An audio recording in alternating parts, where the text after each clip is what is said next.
Hey, everybody. Thank you so much for joining us live. I'm in Croton-on-Hudson, New York. My good friend Juan Pons, who is orchestrating this, is up near Bangor, Maine. Juan, how are you? I'm doing great, Rick. I'm so excited for this. This is going to be incredible. Well, this is going to be incredible. We have one of my dearest friends, Jonathan Scott, the Big Cat Man, half of the Big Cat people. He's going to be our special guest. I met Jonathan in Antarctica, I think more than 10 years ago. And I have to say, I fell in love with Jonathan and Angela because of their passion for not only photography, but for wildlife, for communication, for communicating, for people. So I think you're going to really love this conversation we're going to have. We're going to have a big cat conversation with the big cat man about conservation in Africa and around the world and how important it is to protect wildlife. But first, we're going to play a little video that'll give you a little introduction to my really good friends, Jonathan and Angela Scott.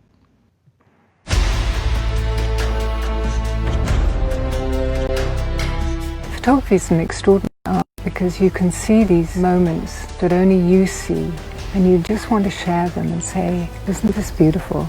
This is the world we live in. There is nothing else like this on Earth. Through our photography, our books, our quest right now is to try and reconnect people to how sacred nature is. Try and go beyond the veil. Try and look deeper into your subject. Try and find its essence.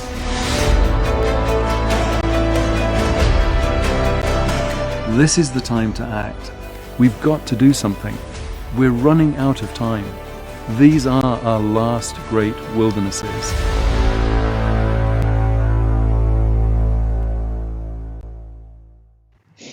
Well, Jonathan, that was incredible. Beautiful, beautiful video.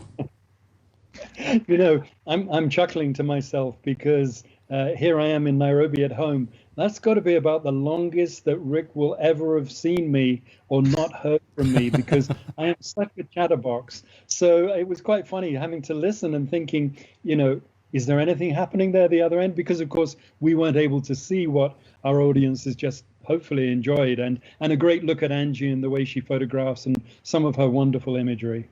Well, you know what I like about you guys? You always say it's a team effort. Like you don't take credit for a photograph. Angie doesn't take credit for a photograph. You take it together, and I think that's really wonderful. Well, Rick, I think that picks up on a very interesting point, which is I love it when photographers loosen up enough to love each other's work. Because it's a very singular profession. Getting your eye behind the camera, it's very acquisitive.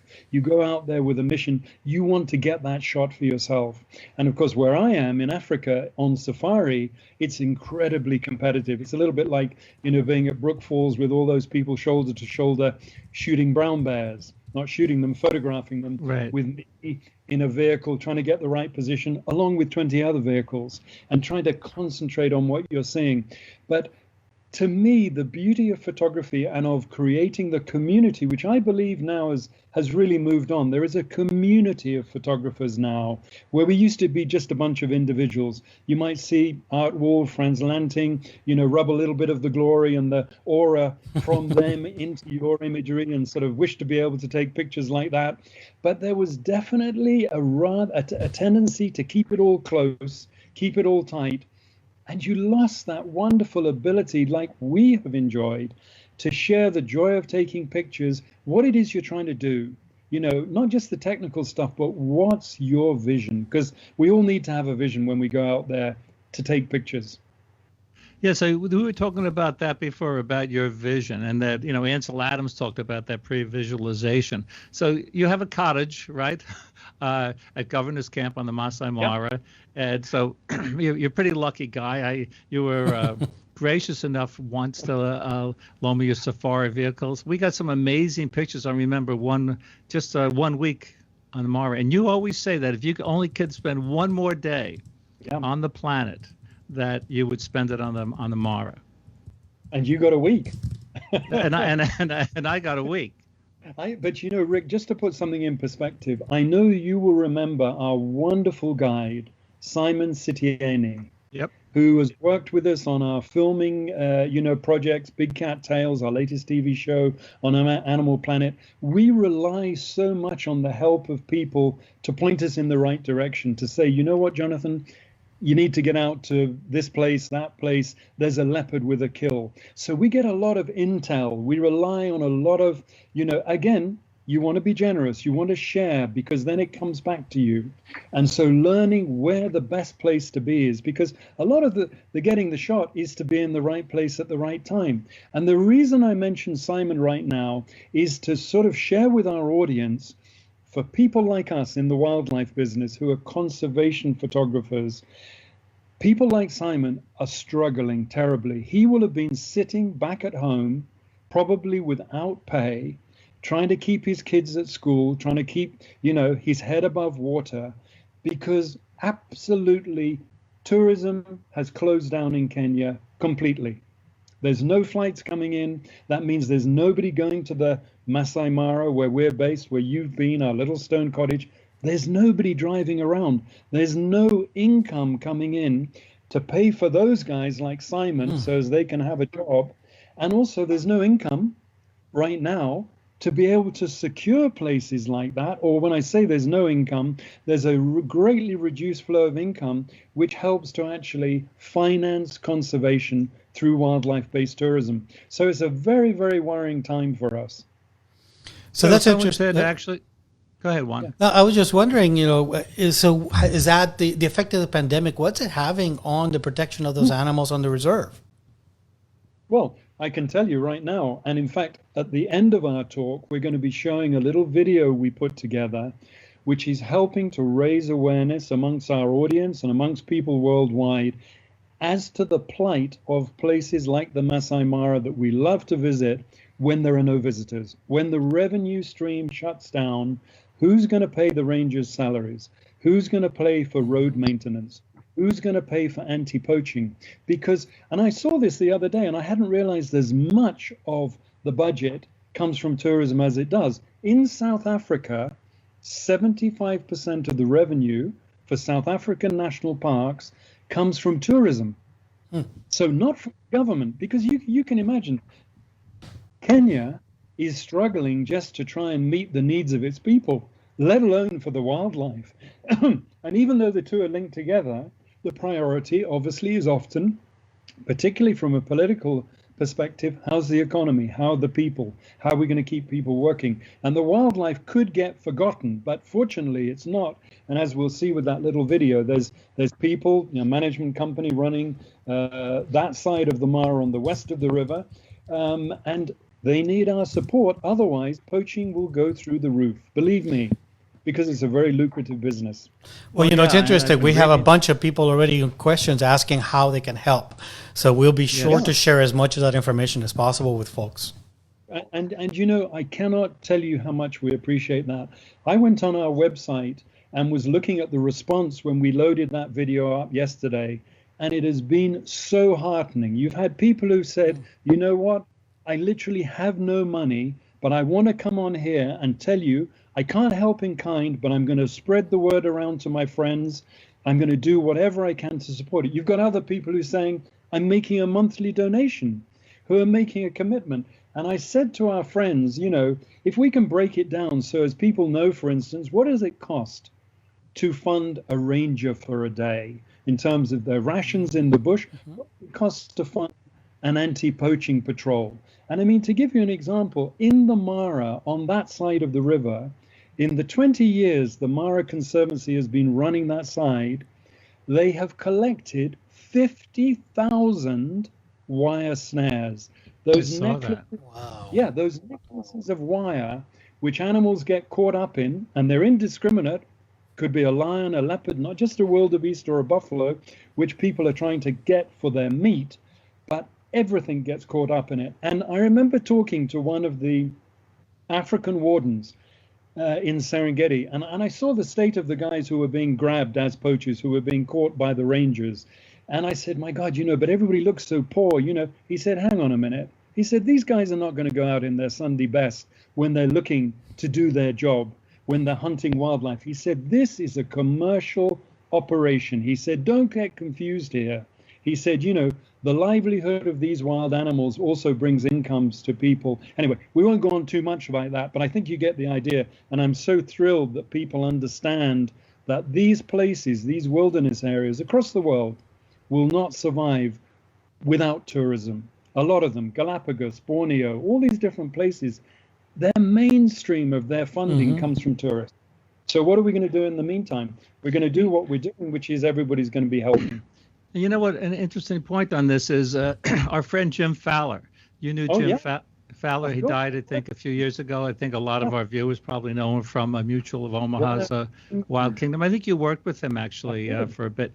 He was big on in addition to saving the animals, he was really interested in telling people that we have to protect the environment. So it's just not protecting the lions, or it's just not for the, you know, Susan and I was scuba divers. It's just not protecting the dolphins or the reef fishes. It's protecting the mangroves. So this is all together. We have to protect the whole ecosystem because everything is so connected. Well, you know, our latest initiative, we call it the Sacred Nature Initiative, because as Angie says to me, you know, not just at this age, but we can't just go out there taking happy snaps, having a great time, thinking it's wonderful to be a photographer and having a bit of a jolly. We've got to go out there with a purpose. So our purpose right now, and we're going to be publishing next year a second volume of a book we called Sacred Nature. And its sort of subtitle is Reconnecting People to Our Planet. Because I think, and I don't blame people for this. You know, 60% of people now live in cities. They live in urban areas. They're shut off from the natural environment. And mistakenly, they've sort of begun to think that they don't have to care about nature. They don't have to care about the natural environment, that it sort of looks after itself, that we can take whatever we want from it and just carry on, you know, 7.5 billion people. Well, that's not possible. We are connected from nature, because the day that you stop breathing and you stop eating and you stop drinking nature's goodies, you're out of business. You cannot survive without nature, even if you think in your house, eating your food out of the fridge, you know, out of the microwave, whatever it is, where does it come from? Back further along the supply chain, it comes from nature. So we've got to keep that in mind. We definitely have to do this. You know, some people, we're reading the questions, and we want to, again, thank everyone for their comments on Facebook Live on the phototherapy page. And again, we want to thank Juan for coordinating this. He's switching back and forth. You know, the sign of a true professional is making a hard job look easy. So Juan is there looking cool, calm, and collected. But go ahead, what? I said his eyes are drooping. Maybe we're sending him to sleep. No. I'm making sure everything is working correctly. Yeah. So someone said, can someone go and experience the wonders of the Maasai Mara on a budget? You know, there are camps that, you know, are very expensive. Are there camps that are not that expensive? Where, you know, the first time Susan and I went, actually, we stayed in a pup tent. This was like 40 years ago. So what would you recommend? Well, I got to tell you, when I came to Africa, I was born in England, brought up on a farm. I traveled overland in a Bedford truck, an open-backed, canvas-topped truck, like an army troop carrier. And we crossed the Sahara. We did 4 months on the road, 6,000 miles, London to Johannesburg, 1974, which is when I first saw the Mara. We came to the Mara in a truck. We camped out in little pup tents, just like you did. And I mean, you know, I'd like to say it was on $1 a day. What I do know is we nipped into one of the fancy lodges, went into their toilets where they had a shower, and we all lined up and had a quick shower.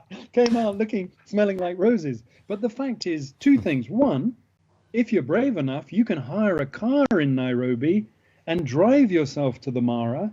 And, you know, you can hire tented equipment. You can pretty much do whatever you want to do. You can spend $1,000 a day, or you can spend under $100 a day on your trip.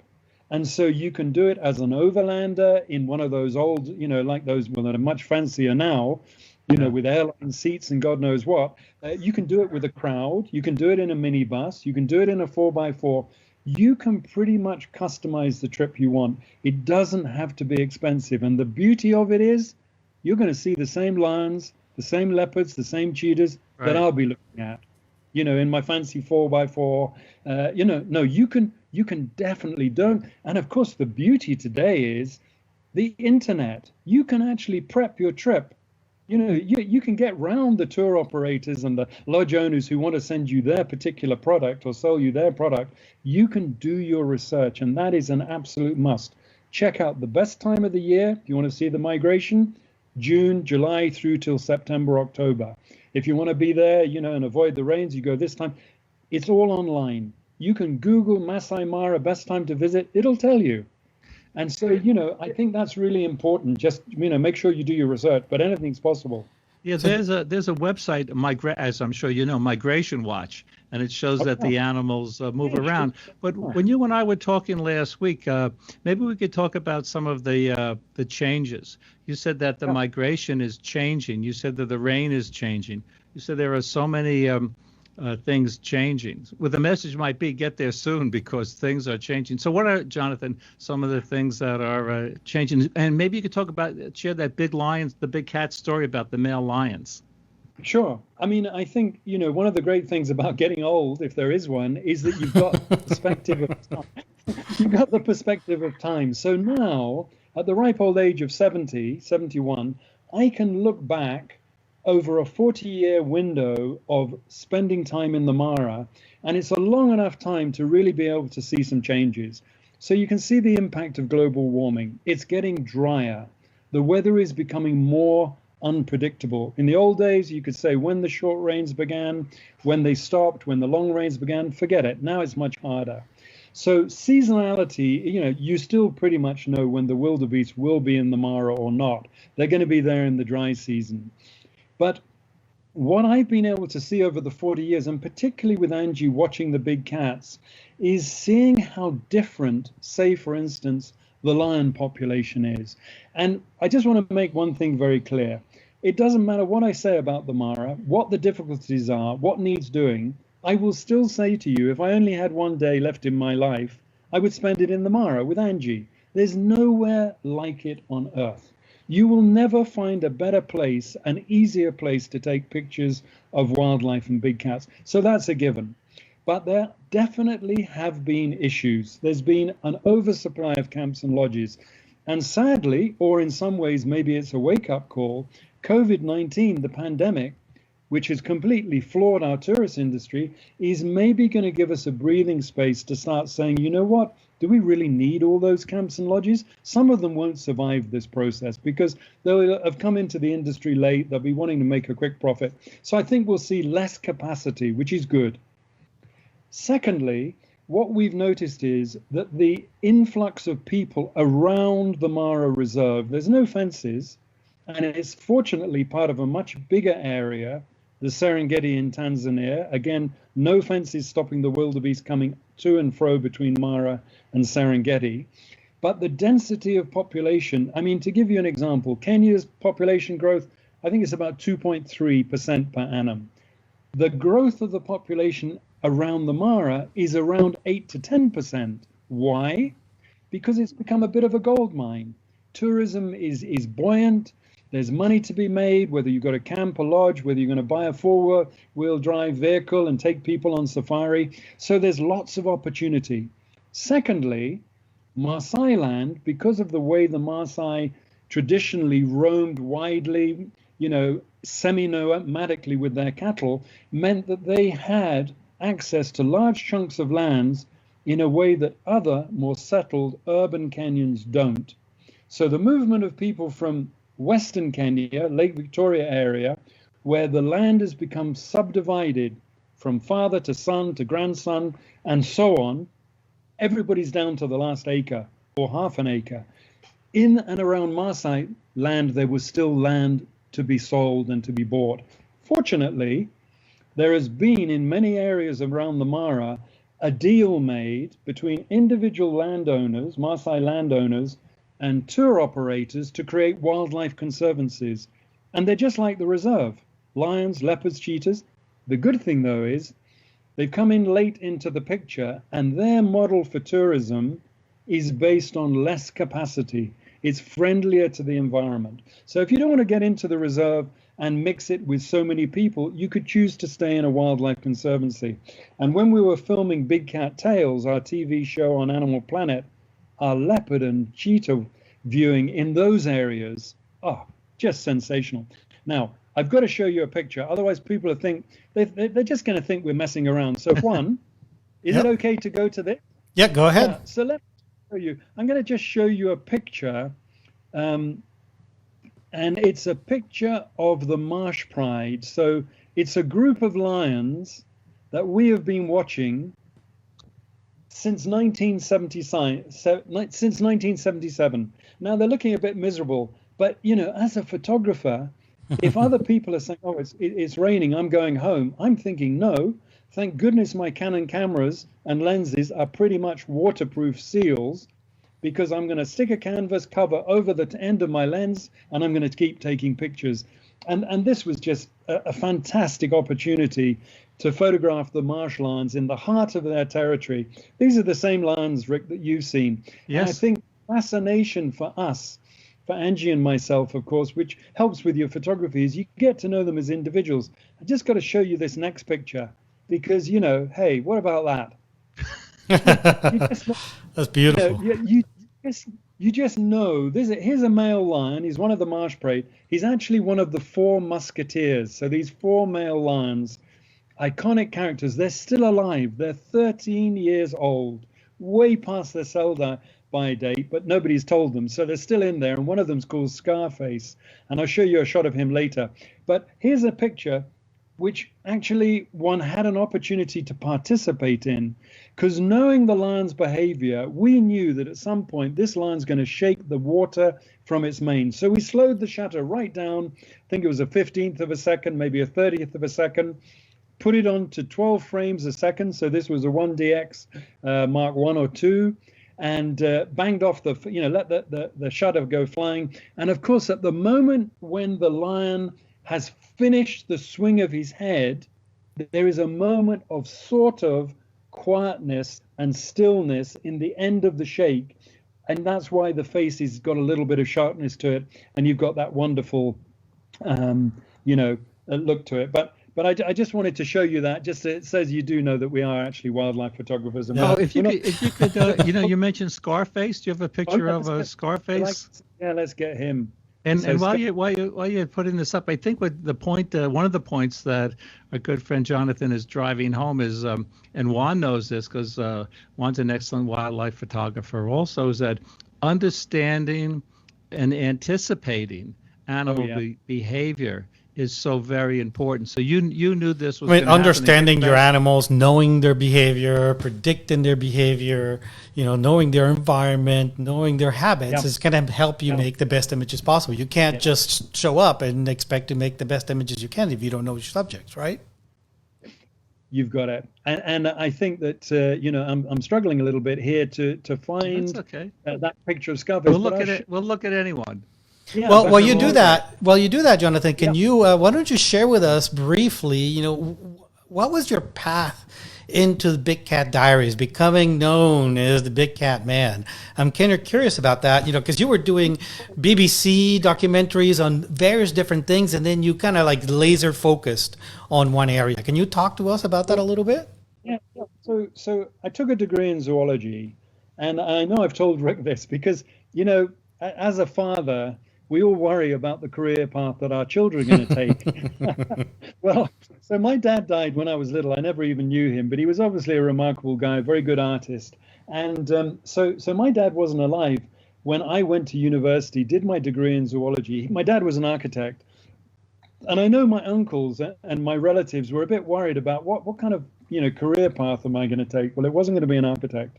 So I've done zoology and I take my degree and I get to the end of it and my professor says to me, what are you going to do next? So I said, well, I don't want to do a PhD. I don't want to be in, a laboratory for life. I want to go. So he said, well, okay, well, what are you planning? So I said, what I'd really love to do is something with wild animals. And he just looked at me in the way that I know a father would have looked at me. And he said, and by any chance, do you have a private income? So he was saying basically, have you got a rich father? Where's the money coming from to support this pastime. He said, it's the great British pastime, going out and watching animals. He said, that's not a career. You got to think again. Anyway, years later, when Big Cat Diary became a phenomena, ran for 12 years in England alone, 7 million viewers, he wrote to me and he said, congratulations, the best thing you ever did was not listen to my advice. Because he basically said, get a job and be a teacher or something, which is wonderful. But no way was I going to do that. Anyway, so my career path, I did a degree in zoology, and then I realized there were 3 avenues to get into the field and be with wildlife. You could be a scientist and do a PhD. Well, that would last for 2 or 3 years, and then you'd be back in university teaching. So I thought, no. So you could be a wildlife artist or photographer. And I thought, okay, now that's more like it. I could always draw. And I actually initially bought my second cameras and paid for my film by selling limited edition pictures of my drawings. And then the third thing was be a camp manager in a safari reserve or a safari guide. And I did a bit of that as well. Well, at the end of my overland trip, and after a couple of years figuring this out, I came back to Kenya, ran into a friend I'd been at university with, said, I'd love to try and do something. He said, I know somebody's just opened up a camp in the Mara. They can't pay any money, but if you want the job, you can go down and keep an eye on it. And I said, fantastic, I'll do it as long as I can learn to drive people around and be a safari guide. And that's how I started. I did it, no salary for 5 years. But by the end of it, I did my first book, The Marsh Lions, which was a bestseller, and that was that. And whilst I was there, I became known as there's this young British guy. He goes out there, he draws the animals, he knows them by name, he writes diaries and books. And Wild Kingdom, Mutual of Omaha's Wild Kingdom, came to film in the Mara. And they saw me and they thought, oh, he seems like a happy chappy, sort of chatty. And they did a little... they said, you know what, we might be, Jim's getting older, Marlin Perkins, Mutual of Omaha, it was 1981. They were looking for younger people, new blood. Anyway, it was quite funny. So they said, okay, so next time I came to Nairobi, they did a little film test with me in somebody's garden in Nairobi. And the word came back from the producer in North Michigan Avenue, Don Meyer. They said, well, maybe, but he's not very sexy. Anyway, I got the job. So you're a very sexy guy. Well, Can you pull up that picture of you that you shared with Juan and I of you with the jack? Oh yes. Let's see if I've got that. And while you're doing that, if I could just share a couple of comments here. You and I have talked about Joseph Campbell, right? Oh yes, and my heroes. Yeah, it's definitely one. And if people don't know who he is, you just do a search and watch the Joseph Campbell interviews. But someone here, Jim Griggs, one of our moderators here, co-moderators here, he says you're like a great mix of knowledge, drive, intelligence, and that's what makes you a success. So, Jonathan, listen to what you just said. Basically, you're summing up what Wayne Dyer says too, that we can create our own reality. That's so true. Okay, and you have created your own reality, and I think that a lot of people today, of course, if something bad happens to you, get the virus, you're not creating your own reality. But I think it's really good to think about that we can create our own reality. Also, just one other thing, Ronnie, who publishes here a lot, says she adopts. I can't find the comment here, but she adopted some animals. People say you could go to Africa with zoos because all the people have common interests. So thank you all for the comments. We have almost 40 comments so far. Okay, so Jonathan, if you could get that picture of you after this with instead, we got the picture up. Yeah. Who says he's not a sexy man? Look at this. No, so here's me with my darling Angie. I mean, what an amazing person Angie is. She's tried to teach me the wonder of listening. I get so excited and enthusiastic, but of course I know the truth, and the truth is you don't learn if you don't listen.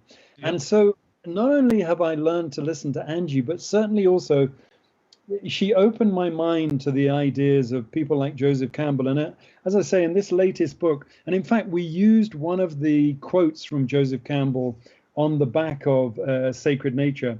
And he said something, like the key to life is to match your heartbeat with the heartbeat of nature.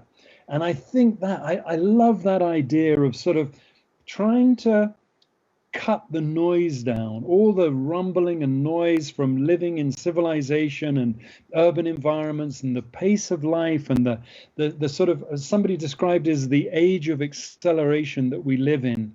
I think you want to definitely every day take a little moment of quiet and just breathe deeply and just calm yourself down enough to ask yourself, am I headed in the right direction? Because a lot of the time we're just sort of on remote, aren't we? And I know, Rick, with Susan, having a partner, who shares your passion and your love of life and who helps to keep you grounded, Yeah. it's so important. And I think a lot of photographers probably would think, how does having a partner fit with being a photographer? Well, for Angie and I, we just think of it as we get twice the number of hands. We get the stimulation of seeing shots and sharing what we're seeing. And, maybe I point a shot that I think, now there's a shot that Angie would love with the big lens, an intimate moment, with the lens, and maybe I'll be thinking about a wider shot. And so you can bounce ideas off each other like that, which I think is so important. Now, I'm going to just share with you, I'm going to take you out of Africa for a moment.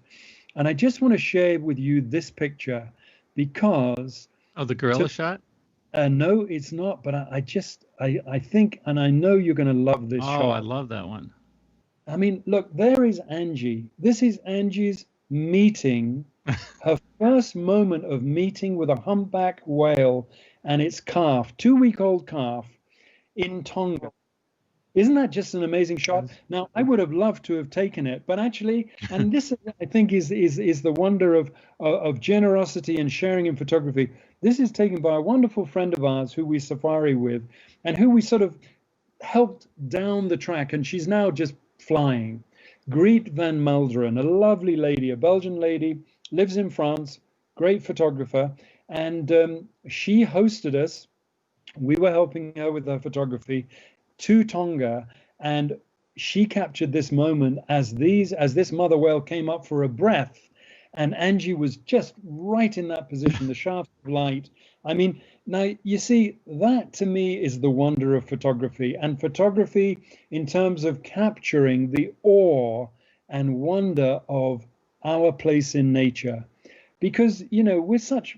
I like that idea of do you remember the Earthscape picture? You remember when the astronauts looked back at Earth and yes, that wonderful blue orb that they saw, and it became the iconic image. And they talked about the fact that you couldn't see any of us, even the sort of 7.5 billion people wouldn't have shown up on that level. It was just this incredible Earth, this sort of pulsating globe.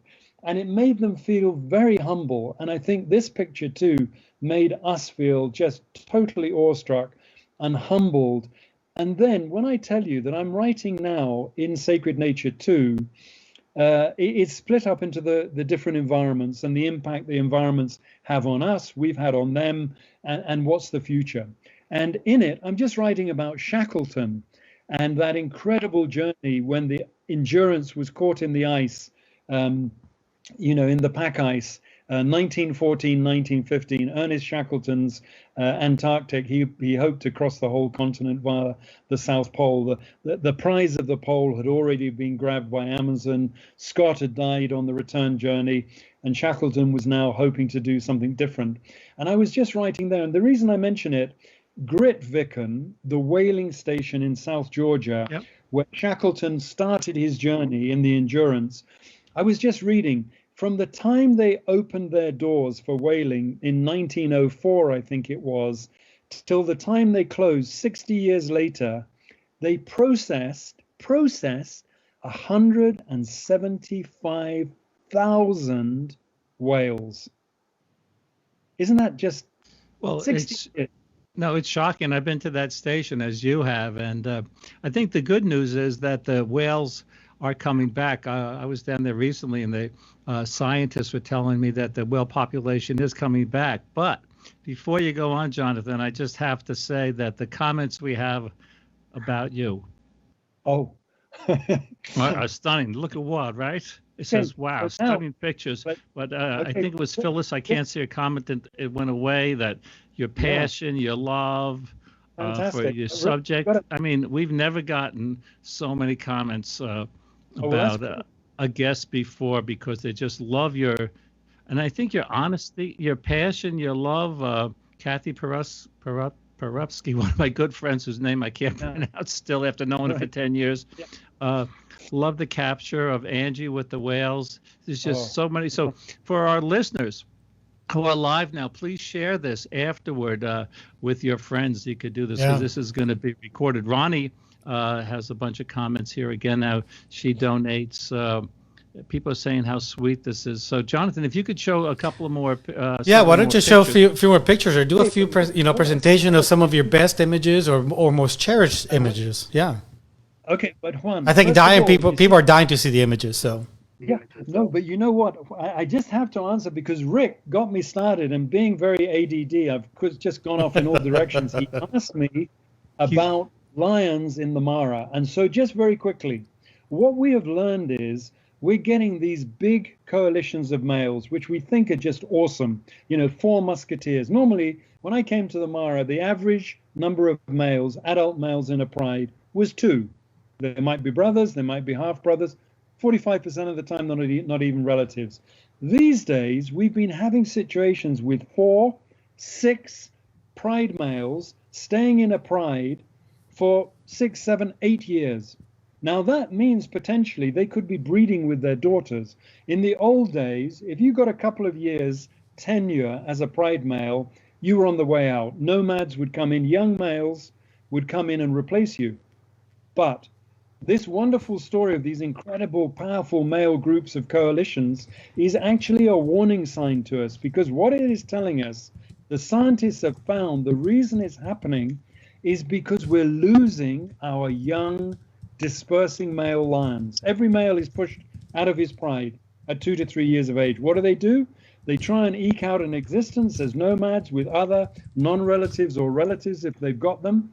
But now, with so many people and with cattle around the boundary, it's tempting for those lions to get pushed out, trying to avoid competition while they're not pride males with the other lions, and they get in amongst the cattle and the livestock, and then, of course, they get killed, poisoned, speared, whatever. So actually, what looks good, these huge male lion coalitions, is a sign of things being out of kilter. Anyway, I'm going to show you some pictures because... Let's just show. Okay, I got to show you this one because to me, you see, this is Angie. Now you see, look, here. So she took this with a 600mm lens. This was a cheetah who was part of history. Big Cat Week, 2005. You can find this on YouTube. We called this little guy. He was the only surviving cub of Honey, the cheetah's litter. She probably had 5 or 6 cubs, but there's a lot of mortality from lions and hyenas. She had this one little male when we started filming, and we filmed him over the course of a month. We called him Toto, little one, baby. And Toto, 7 million viewers tuned in to see what happened to this little guy in England or in Europe or in the UK alone. And what I love about this picture is, you can feel the energy and emotion in that in Honey the cheetah, as the little cub comes over to greet her. There's this wonderful social connection. And of course, as social beings, as social creatures ourselves, this is what we respond to. And the reason why Big Cat Diary and now Big Cat Tales had such, was so popular was because we know these animals. We know them as individuals. We care about them. We don't want to pick them up and put them in our cars. We don't want them to be our pets. We respect them for the wild creatures that they are. But Angie's vision, nice clean background. They were up on a termite mound, early morning light. It's just a wonderful shot. So let's see what else we get. Now look at that. Now this is another picture of Angie's. This is Snow Hill Island where we were with you, Rick. Yep. And again, what I love about the picture is the sense of stoicism, the sort of Shackleton effect. Here is a mother or father, can't tell the difference between the males and females, emperor penguin with a maybe 5-month-old chick, So it's in the summer. The chicks have emerged. This one survived, but they're braced, faced into the wind. Angie has offset the subject to one side, and it's just got a wonder. That's definitely in the book. So that's a nice one there. We got the humpback. You don't need to see that. Oh, what about this?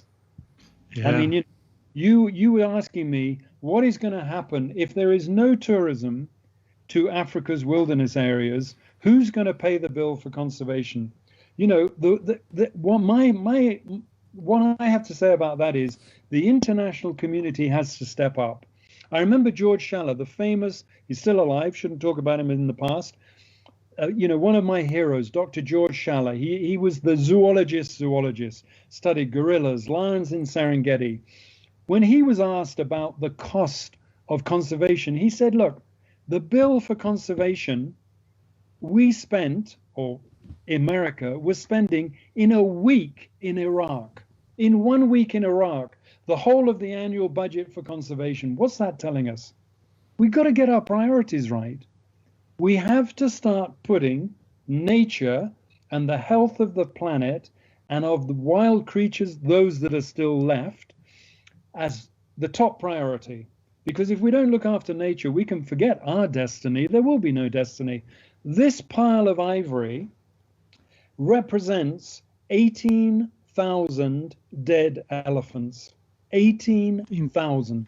Now, Rick, I know you have seen what a single, elephant looks like. It's miraculous. But don't you love this shot? Angie saw this shot. These little kids just listening, little Maasai children listening to the singing and the dancing of the men in the boma. So this is where tourists, visitors can come and have an experience.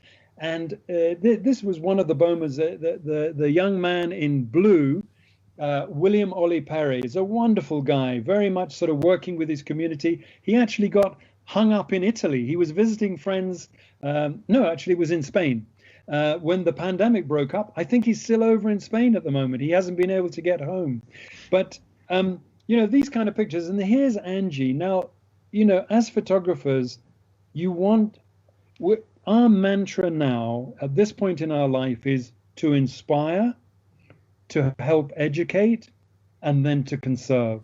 And the key to that is getting to kids. When people say to me, oh, we're going to bring, as they are in England, a GCSE, that's an exam onto the curriculum in natural history. Teach the kids about natural history, at which point they will be 12, 13, 14 years of age. Too late. We need to get to them quicker than that. Here's Angie, a little bit of low angle stuff. And I'm going to just go back here. Oh, look at that. That's your vehicle. Yeah. That's that was that Canon. I love this lens, the Canon 8 to 15 mil fisheye. Yeah, you loaned me that. I remember when we were at the Maasai village. I took a shot. Yeah, so this gives an idea, Rick, and you know all too well. Just look at the details. So we got the sides of there's no doors on the vehicle, right? The doors are off. So we've got canvas roll-up sides, and you'll see we've got a rail with a Manfrotto, 2 Manfrotto heads, video heads, which can slide up and down to put the 600 and 800 mil lenses on. And you can see there's Angie's got a 600 up in the front there, just a little bit further on. If you could go back to that one for a second, Jonathan, for people who who haven't been to Africa, you don't always have to use, like the 600 and 800. Like a lot of times these animals, because they don't recognize the vehicle and the people in vehicles as food, you could get good shots with like a 70 to 200. Yeah. And in fact, Rick, I'm going to show you a picture here. If I can see it, I think I've got a. Again, the comments are just overwhelming, Jonathan. No, but I gotta show you here because I thought, now look, now here was an opportunity. Now most of the pictures you're looking at are Angie's, but this was an opportunity. You talk about, the animals coming close. You obviously want to respect the animals. You don't want to impact on their behavior. But this was that same cheetah, Honey, with a litter before the one where she had little Toto. She had 4 cubs here. She had 6 to begin with. She had 4 here. She then lost 1, but 3 male cubs survived. Now, what worked with this was she pulled this carcass up towards the car. She wanted to protect it from the vultures. Normally, she'd have pulled it up to a tree. There were no trees. She pulled it up towards the car, and I was able to stand out of my roof hatch looking down with a 16 to 35 mil lens, and of course no depth of focus problems because I'm looking down on the subject, and it just gives you a quirky sort of shot which I really liked. And I just want to show you, I've got to show you this shot because this was an interesting situation. This was during the migration, and just look at this. I mean, this was Angie. Isn't that just an awesome shot? Well, it's awesome, and Juan and I talk about this all the time, that it's the mood, it's the feeling. And you mentioned the rain before. You know, Yes. some people might say, oh, look, it's so dusty, I'm not going to get a clear shot. It's that dust and backlight, right, that really Cool. makes this. It's the mood. There's so much And detail, that's the layers and the action that's Yeah, taking I know. place, and the mood is just overwhelming. And you know, Rick, I'm going to, ring your bell a little bit here, because this is exactly the place Yes. where we took you and you saw, what did we call that leopard? We called him, what did we call him? the killing machine. And Yeah, the killing machine. I'll post Okay. a picture. Simon called him the killing machine. As Jonathan knows, most animals kill because they have to eat, but this leopard was called the killing machine because he killed for fun, right? He killed like 2 or 3 Well- wildebeest a day, dragged them up to a tree, and then went out and killed something else. Exactly. I don't think it was for fun. I think it was just he couldn't get over the opportunity, and he ended up with about 4 wildebeest hanging in the tree. I'll We share the call- pictures. Yeah. So Rick, we call this place the cul-de-sac because this is actually where the wildebeest go into a narrow passage, which is where the killing machine was lying in the bush. They have to go through this narrow passage, and then they cross the river. Well, we started to go into that narrow passage, saw all the vehicles, and we said, no, we don't want to do that. But we knew from experience that every so often, because of all the vehicles coming and going, that at some point, if we stayed out in that alleyway, that chute, that at some point the herds would stampede back out because of all the pandemonium of the vehicles. And that's exactly what they did. And a good lesson for me was, I was trying to say to Angie, oh, no, get low. This is going to be amazing. And she said, no, just keep quiet. I've got it under control. This was with a Canon 100 to 400 millimeter zoom. It's a great lens as a traveling lens. It's not big. You want to get the series 2, not the series 1. Yep. Image stabilized, focuses down to a meter. This was the lens for the job. So she's out of the roof hatch, looking down. She's panning with the wildebeest. She took it at maybe 500th of a second. But I love, as Juan was saying, the layer of other wildebeest moving off in the background, just in amongst stuff. It's just brilliant. And so now I'm going to show you another one. What about this? Holy moly. Isn't that something? Yeah. This is the 5 cheetah boys. We've never seen anything like it. This is a coalition of 5 cheetah males, and they're not brothers. They're actually from 3 different litters, 3 females, and they joined up as independents. Very unusual to have, 3 is an awesome coalition, but this was 5. And they, I mean, talk about a killing machine. My goodness, this is something. And they're just giving the coup de grace. You can see the one there biting into the throat of the wildebeest. But and here's it now. You see, look at the different angle. Wow, look at that. Yeah, this was Angie's shot on another occasion, and you can see she's got 4 of the animals, 4 of the cheetahs all over this wildebeest. But as I say, then you go to this totally different shot. So that one, this was the 100-400 Canon zoom lens. This was the 600, and I think, look at that one. What about that? Yeah. Well, you know what? I just love Jonathan's enthusiasm. He could have said, "What about that?" But he goes, "What about that?" I know. Your enthusiasm comes through, and your personality just shines through. I tell people, Susan will back me up on this, that I know a lot of people, a lot of photographers, and out of all the people I know, I'd like to be more like you in my life. Wow, look at this. This is, the determination in these guys' eyes is just unreal. Isn't it incredible? And then look at this shot. This is 500th of a second. Wow. Now this was that honey, that female cheetah with the little baby, Toto. Then she had 3 male cheetahs we called Honey's boys. And actually she died as a result of a veterinary intervention, which unfortunately went wrong. But these 3 male, we thought we'd seen nothing like it until those 5 came along. But this is the kind of shot, and you'll know only too well, Rick, when, getting the predator and the prey in the same frame, and a little bit of advice here, because it's always going to choose, am I going to be on the prey or am I going to be on the predator? And what I would say to you is, look, if I take 10 shots of the wildebeest before the cheetah gets to it, that's not so interesting. If I'm on the cheetah, I may get some amazing running shots of the cheetah, and as it gradually closes up and hopefully is still at this kind of angle, and I'm not looking at its bottom as it runs off into the distance, this is the perfect shot, and this is right at the end. And Angie handled it beautifully. Incredible shot. Well, the one thing. So one of the things that, looking at all these images, just incredible images, incredible opportunities, goes back to something that we say all the time, Rick, is you got to be there, right? You got to be in the right place at the right time. And living in the Mara, it gives you all those opportunities, right? To go out there, get to know the animals, get to know their environment, get to know their preferred locations. And it allows you to make these insane, just unbelievable images. These are just incredible, Jonathan. Yeah, and so this was at 2/50th of a second, and just enough panning, Angie panning this shot, and enough where the feet are blurry, but the head is virtually motionless. And whilst I think of it, Rick, you got to show our audience that shot that we got when you got the killing machine. Do you remember on the next day we went back, or maybe it was even the same day, and there was the mother lionesses with those little cubs, and you got the most glorious.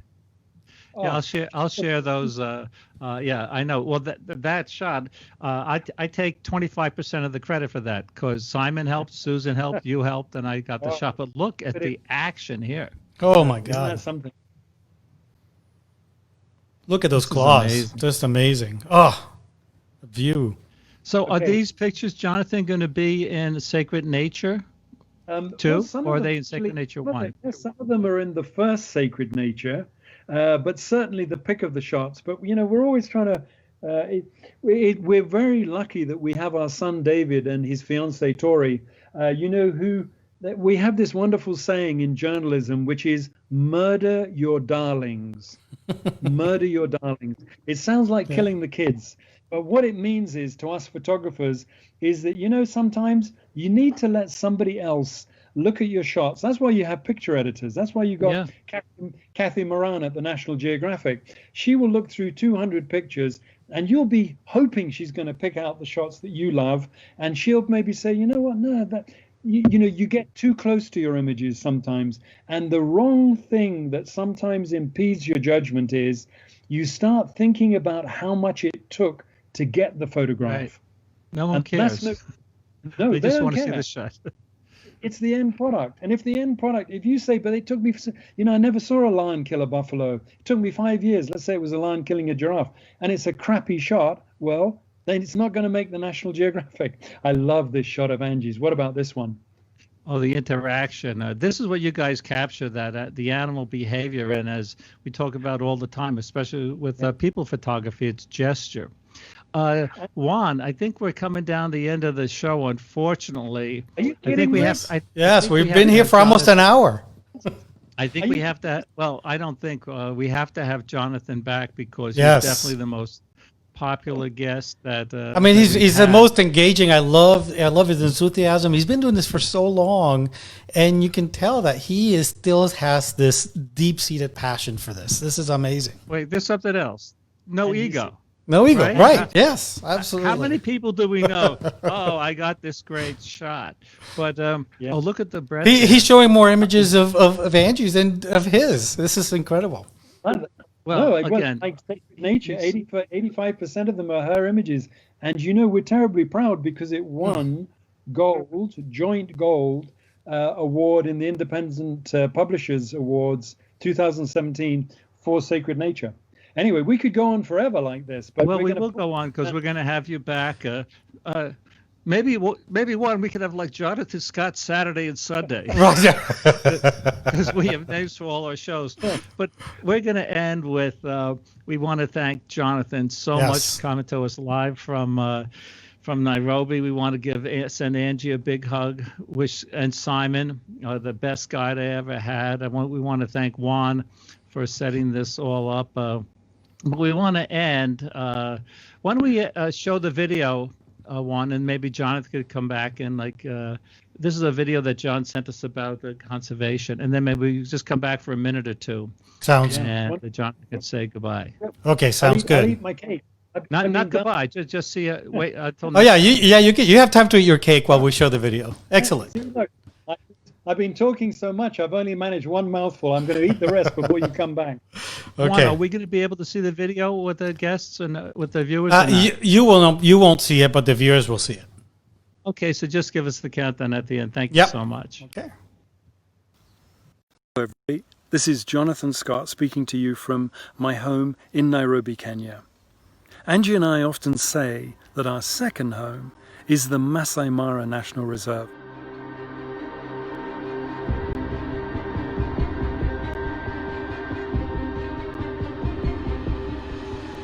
Now I want to talk to you today about a particular part of the Mara.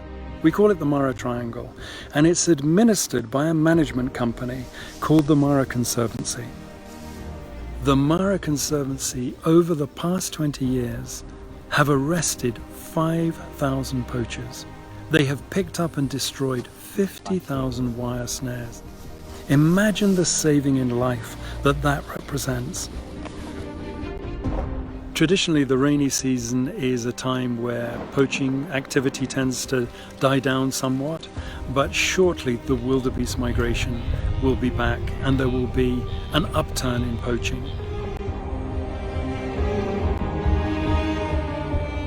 And so today, we're asking for your support. We have never faced a crisis quite like this. International flights stopped overnight. Revenue to the reserve has ceased.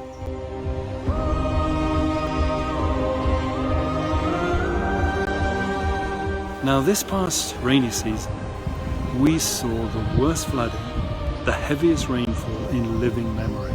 The devastation to the park infrastructure, to the roads, to the bridges, has been enormous. But the Mara Conservancy is determined to maintain its mandate to protect the area, to keep on going out on anti-poaching patrols until the visitors return. Wildlife-based tourism is the fuel for the engine that drives conservation.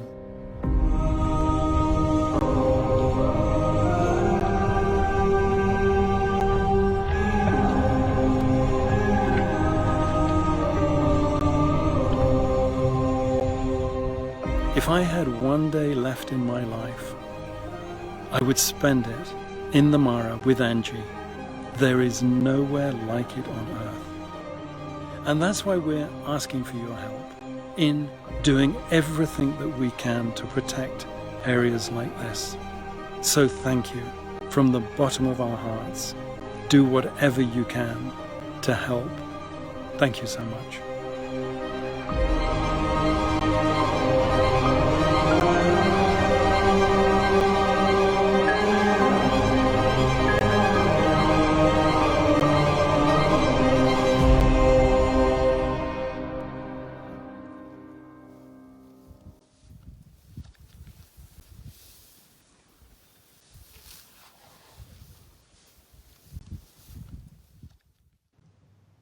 Okay, we're back.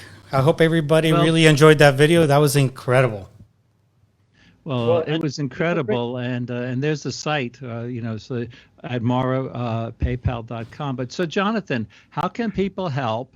And then how can people follow you? And, you know, Sacred Nature is an amazing book. You sell fine art prints. You're on Netflix. So maybe just go down the list. Okay. Well, I think, you know, the prior. Well, first of all, I want to say thank you to you guys for making it a very special experience. And obviously, it was a great buzz to know that we were talking to a real audience was out there and engaging with us, and the wonders of technology. And you know, it's incredible.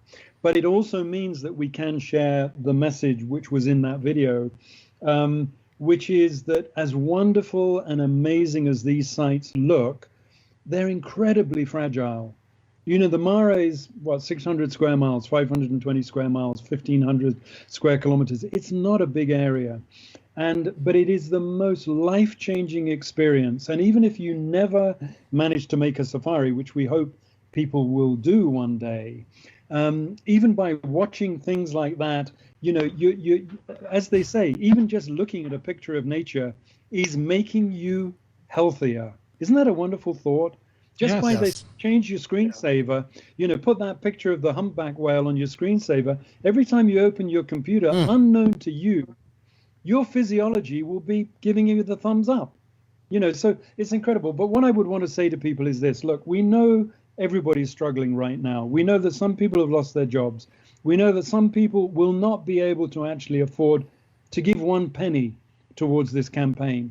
But whatever people can give, and I think this is terribly important, and I was talking to the friends that we put this together with, you know, and we will be actually giving people an idea of what would $10 buy in this campaign. Would it feed one of the tracking dogs that track down, you know, meat poachers? Would it help to pay a ranger's salary? Would it help to fuel a vehicle for a day? So we're trying to put it into sort of, you know, digestible bite-sized lumps. But what we would say is, if you would go and donate or tell a friend, if you don't have the means, but you know somebody who does, if you know somebody who's been to Africa, who has a passion for wildlife and who wants to make a difference, because so often we say, oh, that was nice. Yeah, I like that, whatever it is.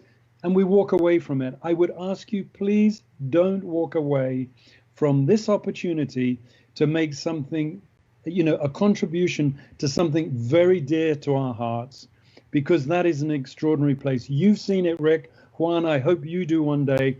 And to all the people out there, if they can go donate to that, the links will all be there.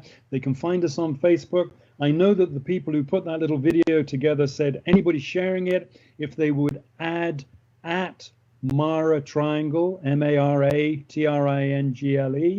and hashtag Mara Guardians, those things. But more than anything, you know, whatever you can do, please do it. Don't just think about it. And we will appreciate it so much.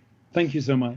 Well, thank you, Jonathan. We definitely want to have you back because there's so much that we can share. And right, this hour went by in like 2 seconds as far as I'm concerned. Yeah, we need to do this again. Amazing. Yeah. So thank you. People can rewatch this. So for all the people who watched it live, please tell your friends about this and follow. The Tales by Light on Netflix is just amazing. And Jonathan, you love. I can't say enough nice things about him, so I'm just going to say that I love you, man. My mom would have loved you. Yeah. And thanks again, Juan. And thank you, guys. Thank you so much. Bye, everybody. Till next time. Take care, guys. Thank you so much. Bye.